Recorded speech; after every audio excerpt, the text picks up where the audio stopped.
Hello everyone, this is Gyati Gupta and you watching my channel vocab builders. तो आज इस video में मैं 10 ऐसे वर्ड्स की बात करूंगी जिन्हें सुनकर आप सोचते होंगे कि यार ये सेम ही तो है, इनमें डिफरेंस क्या है। तो आज उस डिफरेंस को क्लियर करने का टाइम आ गया है। मे बी आपको डिफरेंस पता हो तो कोई दिक्कत नहीं है, आप मेरे साथ उसे रिवाइज कर सकते हैं। ठीक है, तो चलिए शुरू करते हैं। बस शुरू करने से पहले मेरी एक ही रिक्वेस्ट है, इस वीडियो को एंड तक आप ज़रूर देखिएगा। ठीक है, so number 1 we have audience versus spectators। audience versus spectators, so दोनों सेम ही तो हैं, क्या डिफरेंस है इसमें? डिफरेंस है, सेम नहीं है। अब मैं आपको एग्जांपल देती हूँ। सपोज आप अरिजीत सिंह का कॉन्सर्ट देखने गए, वो आप देखने जाते हैं या आप सुनने जाते हैं? वो हम ऑफकोर्स सुनने जाते हैं। आप क्रिकेट मैच को देखने जाते हैं या सुनने जाते हैं? अब ये मत कहिएगा कमेंट्री सुनने जाते हैं, नहीं, उसको हम देखने ही जाते हैं ऑफकोर्स, तभी हम अपनी सीट बुक कराते हैं। ठीक है, तो क्रिकेट मैच को हम देखने जाते हैं। आप मूवी देखने जाते हैं या सुनने जाते हैं? मूवी देखने जाते हैं। ठीक है, आप रेडियो पे सुनते हैं या देखते हैं? ऑफकोर्स हम उसे सुनते हैं। तो जब हम किसी चीज़ को सुनने जा रहे हैं तो हम ऑडियंस बन के जाते हैं। ठीक है, आप रामलीला क्या करने जा रहे हो? आप देखने जा रहे हो। तो जब हम किसी चीज़ को देखने जाते हैं तो हम स्पेक्टेटर बन के जाते हैं। ठीक है, तो अरिजीत सिंह के कॉन्सर्ट में अगर आप जा रहे हो तो आप ऑडियंस कहलाएंगे, बट अगर आप रामलीला देखने जा रहे हो तो आप स्पेक्टेटर्स कहलाएंगे। ओके, तो आई होप आप डिफरेंस समझ गए होंगे। ऑडियंस मतलब जब आप ऑडियो सुनने जाते हो, स्पेक्टेटर मतलब जब आप देखने जाते हो। ओके, और इसको अगर मैं बिल्कुल शुद्ध हिंदी में बोलूँ तो ऑडियंस मतलब श्रोताओं का समूह और स्पेक्टेटर्स मतलब दर्शकों का समूह। Okay, so now we move to the next pair of word which is better and will. Better and will. ठीक है, तो मान लीजिए आपकी कोई फ्रेंड बीमार है, आप उसको आज देखने जाते हैं, फिर आप उसको 3 दिन बाद देखने जाते हैं। ठीक है, तो आज आप उसको देखने गए, ठीक है, 3 दिन बाद आप उसको जब देखने जा रहे हैं तो आपने उससे पूछा कि कैसी तबीयत है, तो कहती है भाई पहले से ठीक है।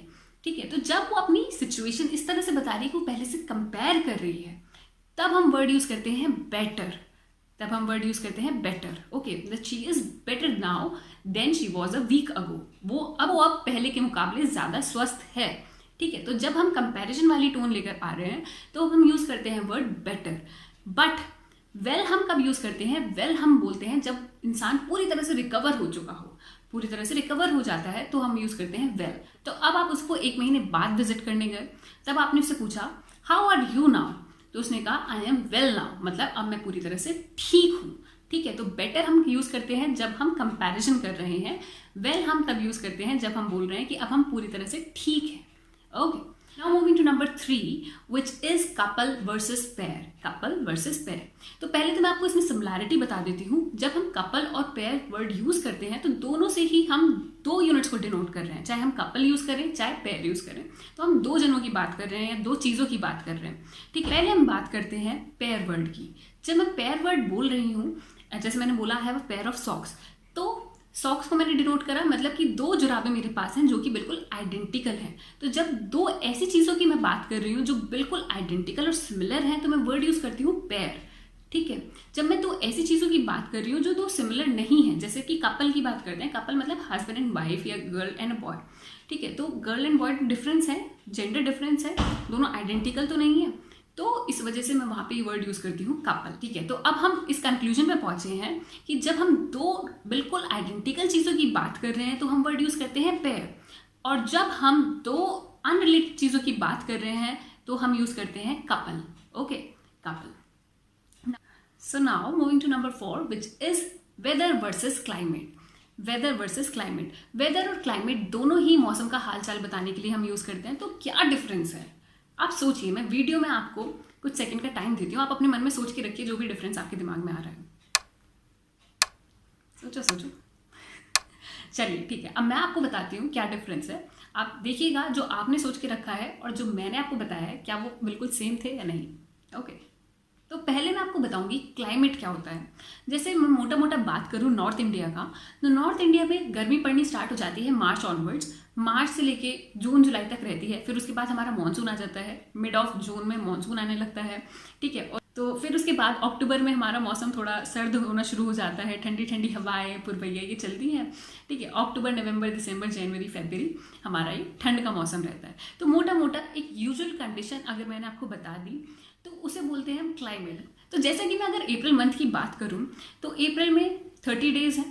अब मोटा मोटा मुझे पता है कि अप्रैल में यार बहुत गर्मी रहती है, बहुत भयंकर गर्मी रहती है नॉर्थ इंडिया में, ठीक है। बट ऐसा तो नहीं है कि पूरे 30 डेज गर्मी ही पड़ी होगी। हो सकता है किसी दिन बारिश भी हुई हो, किसी दिन ठंडी ठंडी हवाएं भी चली हो, किसी दिन मौसम बहुत अच्छा भी हुआ हो।